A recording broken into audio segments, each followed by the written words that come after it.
Take this cup from me, not as I will, but as you will. Take this cup from me, not as I will, but as you will. Greeting, guys. It is me again here with a message of the kingdom of heaven. Guys, this scripture, guys, I don't know. It's one scripture that just puts me down.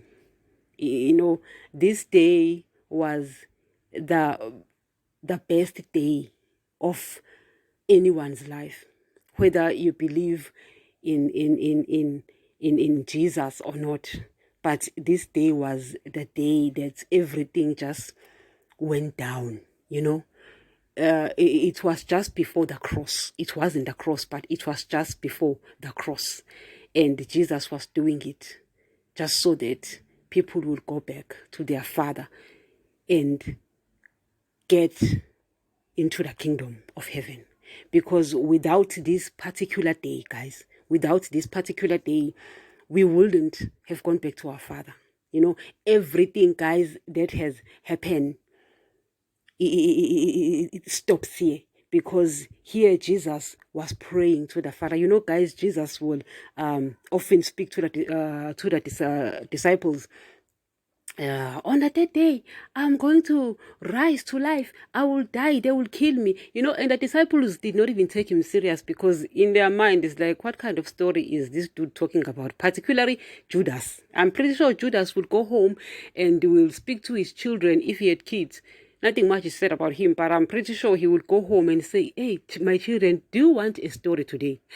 You don't know the story Jesus told us today, because that guy never believed in Jesus, even though he was within his inner cycle. I'm telling you, he went to his children and said, do you know the story that guy told us today? Listen, my children, today he told us that he's going to die and he will I'm thinking about that. And but this day, guys, was the day. This was the day, the day that everything happened. Because when Jesus says, not as you will, but as I will, Jesus was trying to change now. He would often speak to them.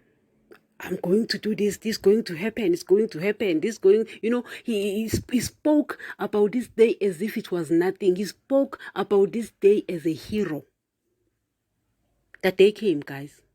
The day came and his mouth was shut. For the very first time, Jesus asked his disciples to pray for him. He had never, you go and read the Gospels.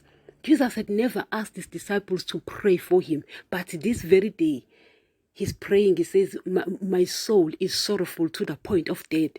Please go and pray with me. Yet they are sleeping because they don't understand what is about to happen. Jesus had seen this day before coming here on earth. Jesus had seen this day before the creation of the world. For it's written in the book of Revelations that the lamb was slain before the creation of the world. So Jesus saw this day before the creation of the world. Jesus saw this day before Adam messed up. Jesus saw this day before everything, until it happened. Then reality hit him. Guys, the reality hit Jesus here. And he says, please pray with me. He says, please pray with me. Because he was thinking about what that betrayer will do. Guys, I understand why Judas sold Jesus. He thought those stories were expensive. So he decided to sell him. He must have sat down and said, if I sell his stories only, he's not going to be expensive. So let me sell him as well. But guys, this particular day, I sit and I'm like, yeah, Satan was happy. They got Jesus. But the guy didn't know he was squeezing the blood out of Jesus for me. He didn't know he was squeezing that blood for you. He didn't know that he was planning defeat upon himself. That day Satan was losing, yet he lost like winning.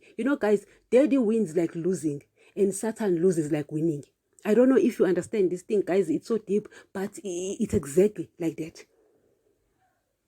But Jesus had the sheep in mind. He knew what was going to happen, because he kept on saying that this generation is wicked. This generation is wicked. Talking about all this generation from that time on.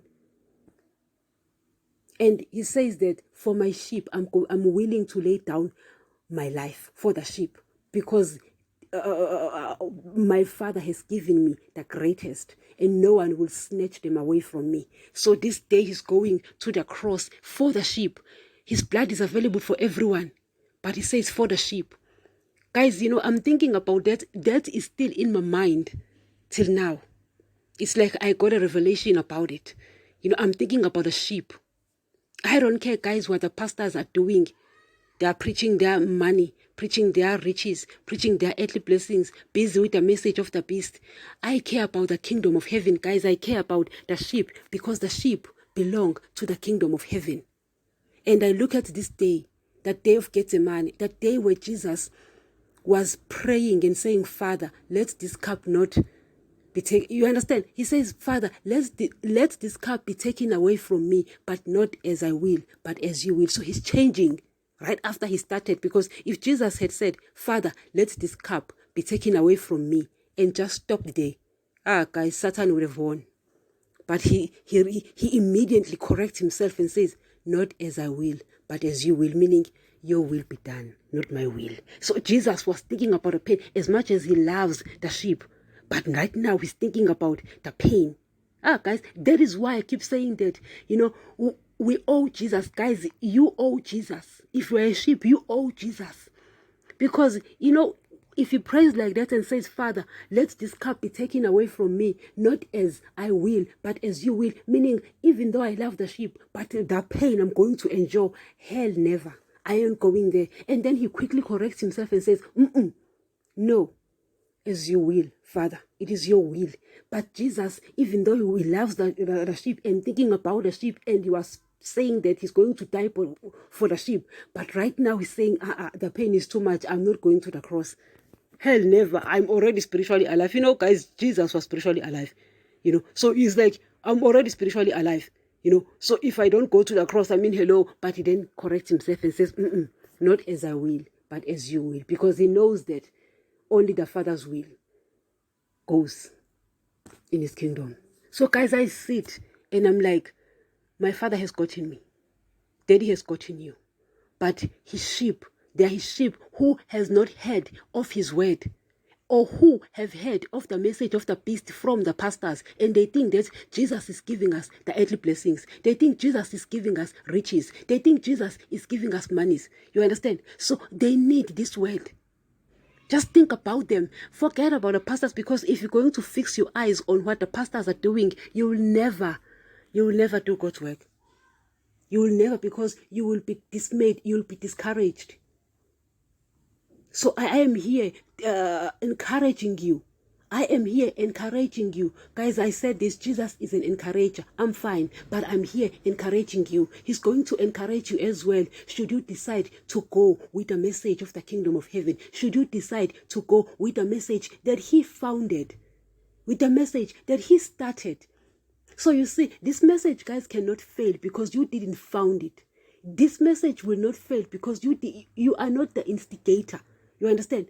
But he founded it. He established it. So he's sitting up there in heaven and is looking down here, making sure that this message is going throughout the earth, because it was he who founded this message of the kingdom of heaven and showcase it going. Yesterday we were speaking about the fact that this message is founded by him, and he is the surety of it. You understand? He is the surety of it. So we are happy because we know that the one who assures it, it's Jesus. He's there, upstairs. He's not here. He's not going to change. He's not subject to any temptations. No, he passed them and he left. So I look at this day, guys, and I'm thinking about the sheep of our Father. So I know you also thinking about them. Let's go out there and preach the message of the kingdom of heaven. Because everything, guys, is about Jesus. We owe Jesus. Guys, I owe Jesus. I owe Jesus that day. He turned, he corrected himself and said, not as I will, but as you will, because he was thinking about me. He was thinking about you. So right now I'm thinking about his sheep. I am suffering for his sheep. You also, if you are his sheep, you will do that. Thank you.